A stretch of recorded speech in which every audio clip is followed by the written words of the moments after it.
परसों योग दिवस है और हम लोग बड़े बृहद स्तर पर भावना योग को प्रस्तुत करने वाले हैं, जिसमें हजारों लोग आने वाले हैं।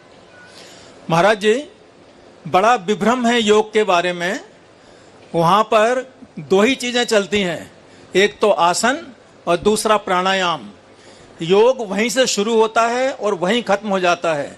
यहाँ बहुत सारी एजेंसी हैं जो केवल प्राणायाम और योग के आसन कराते हैं और समझते हैं कि योग की इतिश्री हो गई, जबकि योग का वास्तविक मतलब तो है कि समाधि तक पहुंचना। तो महाराज जी, आपके श्रीमुख से इस विभ्रम को दूर कर दें कि योग दरअसल केवल वो इनिशियल जो अष्टांग योग की दो चीजें तो हैं उसमें, लेकिन उसको समाधि तक ले जाना। बहुत सुंदर। पहले तो मैं चाहूँगा एक बार डॉक्टर साहब का भी जोरदार अभिनंदन करें। एक अच्छे सर्जन होने के साथ साथ भावना योग के प्रमोटर हैं और पिछले अनेक वर्षों से भावना योग का प्रयोग अपने पेशेंट्स पर भी करवा रहे हैं।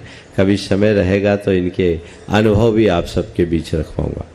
आपने जो बात कही, योग का अर्थ क्या है? योग का असल अर्थ जो आत्मा का परमात्मा से मेल करा दे वो योग, जो दो को जोड़ दे उसका नाम योग। तो योग का असल अर्थ ये है, हम यम नियम आसन प्राणायाम प्रत्याहार ध्यान धारणा समाधि आदि की जो बात कहते हैं, ये योग के अलग अलग अंग हैं, पर योग शब्द बहुत व्यापक है। जैन साधना में तो योग को और ऊपर तक लेकर के देखा गया है। तो हमें योग के मूल उद्देश्य को समझना चाहिए। योग का चरम रूप समाधि है और समाधि का मतलब ये है आत्मा का परमात्मा में मिलन या आत्मा का परमात्मा से साक्षात्कार अथवा आत्मा का परमात्मा से केंद्रीकरण।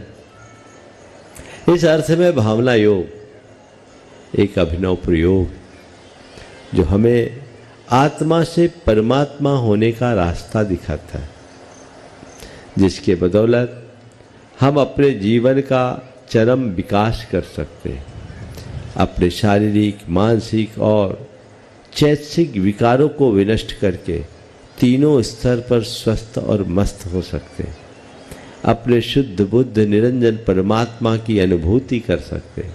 हमारे ऋषि मुनियों संतों ने अनंत काल से ये साधना की और उसी साधना के बल पर अपने जीवन को सिद्धि के शिखर पर पहुंचाया। हम यदि इसका अनुकरण करेंगे निश्चित तौर पर वहाँ तक पहुँच सकेंगे। हमें आवश्यकता है लोगों को बताएं।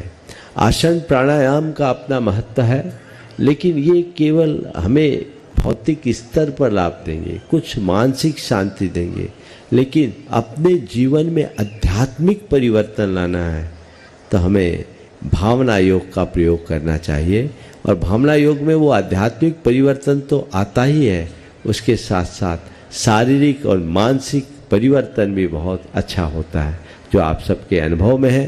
सभी लाभ लेंगे। 21 तारीख को तो आप सब उसमें सहभागिता देंगे ही, उसका पूरा आनंद लेंगे। नमस्ते।